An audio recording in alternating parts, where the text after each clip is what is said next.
Good morning! So, ayan, maglilinis tayo ngayon ng chicken. Kung napapansin niyo, black siya. Ayan. Yes, black. Kasi, gagawa kami ngayon ng chicken soup. Black chicken soup. Chinese style. Ayan. Chinese lang yata gumagawa nito. Yes po. Before po, akala ko, kinukulayan lang to ng black. Meron pala talagang black chicken. Hindi ko alam kung paano siya nagiging black. Siguro yung breeding niya talaga is mayroon talagang siyang black chicken. So, ayan. Aalisin ko po itong balat. Tatanggalin ko po itong balat. So, ayan. So, aalisin ko po muna yung balat. Papalikan ko po kayo. So, ayan na nga po. Kung napapansin niyo, wala na siyang balat. Ayan. Mahirap tanggalin yung balat sa wings niya, kaya hindi ko na siya tinanggal. At wala na rin siyang ulo. Tinanggal ko na rin yung kanyang puwet. Ayan, so ayan, aalisin natin itong mga dito, atay, at saka yung baga, na yan. Aalisin natin lahat to. Ayan, nilinisin natin to mabuti, tapos saka natin siya ipakuluan para maalis yung mga bulak-bulak niya. Papakuluan natin. Saka natin siya ilalagay doon sa soup. Ang halo po ng soup natin is carrots, corn or sweet corn, at saka yung mga Chinese medicine. Mga ugat-ugat ng puno, mga ganun po. So, ayan. So, lilinisin ko po muna mabuti to. Ayan po yung halo niya ng mga ugat-ugat na sinasabi ko. Tsaka yan, may dates, dried dates, ayan.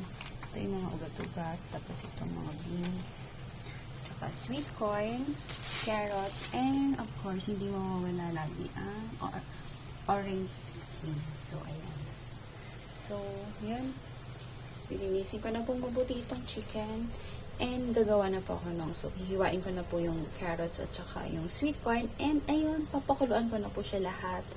Papakuluan ko po siya ng mga 30 minutes. Tapos ilalagay ko siya doon sa tinatawag namin na vacuum pot. Which is habang nandoon siya is continuous pa rin yung kulo niya. Naluluto pa din siya. Kasi tuloy-tuloy pa rin yung init doon. And then hanggang sa lumambot ng lumambot. Tapos ipapakuluan natin ulit after 1/2 hour. And, ayan. Hanggang sa lumabot na siya. So, kailangan umabot siya ng 2.5 hours na pagpapakulo or 3 hours. Ganon. Pero hindi po yung tuloy-tuloy ha. Kasi nilalagay natin siya sa vacuum pot. So, ayan. Later, papakita ko sa inyo yung nandoon na siya sa kaldero.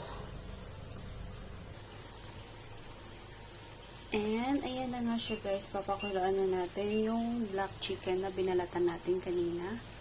So, ito siya. Nilagyan ko siya ng 2 slices ng ginger at saka 2 scoops ng cooking wine. So, ayan. Papakuluan lang natin yan. Tapos, after niyang kumulo, ihahalo na natin doon sa pot na nandoon na lahat yung mga materials ng soup natin. So, ayan, nakalimutan ko palang ilagay yung paa. Ayan, kasama yan. Isama natin pakuluhan. So, ayan. Takpan natin ulit. So, ito nga guys, babalatan na natin itong carrots, tapos hihiwain natin ng rolling, tapos itong mais, hihiwain din natin. So, balatan ko muna yung carrots. So, magbabalat na tayo ng carrots.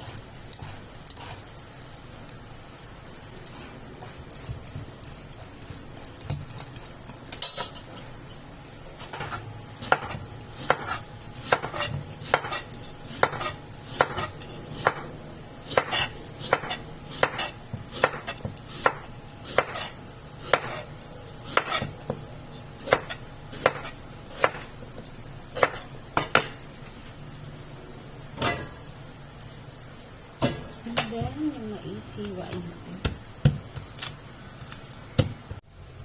So, ayan na, nahiwa ko na yung isang carrots at saka isang mais. Rolling siya, guys. Rolling. So, ayan. And then, ilalagay na natin itong roots. Para siyang kahoy-kahoy. Hindi ko alam kung ano to. Ayan.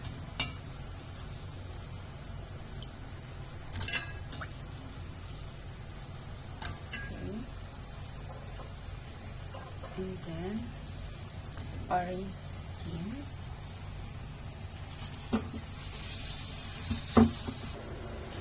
So, and then, ilalagay na natin to. Yung halo-halo. Dates. Tapos ito. And then, ito.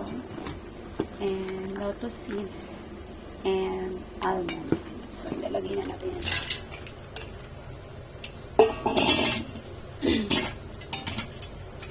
So, ayan, nandyan na. Hintayin natin yung chicken.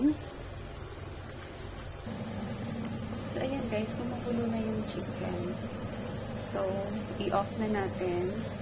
And then, hugasan. Tsaka natin ilagay doon. Ihalo natin doon sa kaldero na nandoon na lahat ng mga sakap ng soup natin.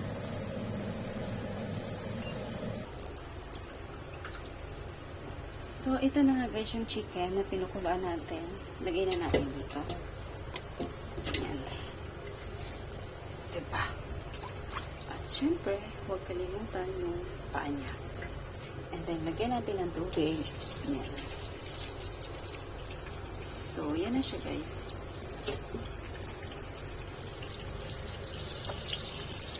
Diba?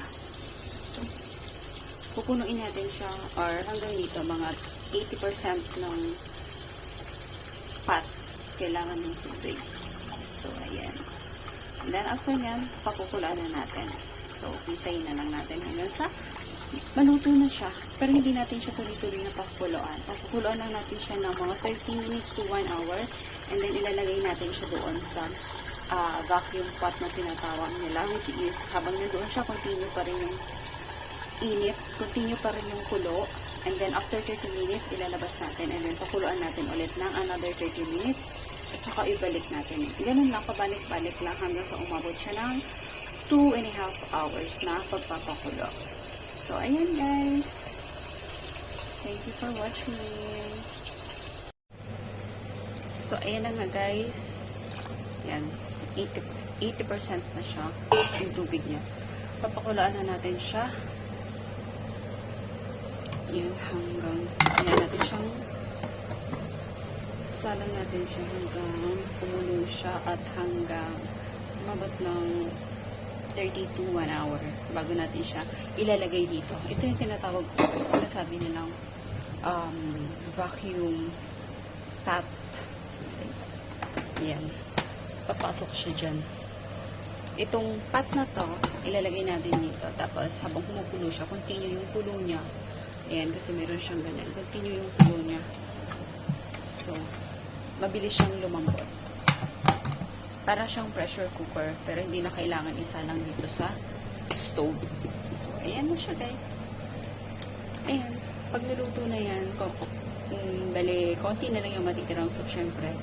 Pero, hanggat hindi pa lumalambot yung mga materials, dadagdagan natin siya ng water. So, ayan. Done. So, ayan na guys, kumukulo na siya.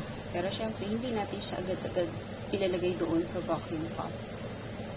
Papakuluin natin siya hanggang 30 to 1 hour bago natin siya ililipat dito. So, ayan. Diba? Ayan na siya. Matabahong black chicken. So, hanggang sa maluto na siya, guys. Ganyan na siya.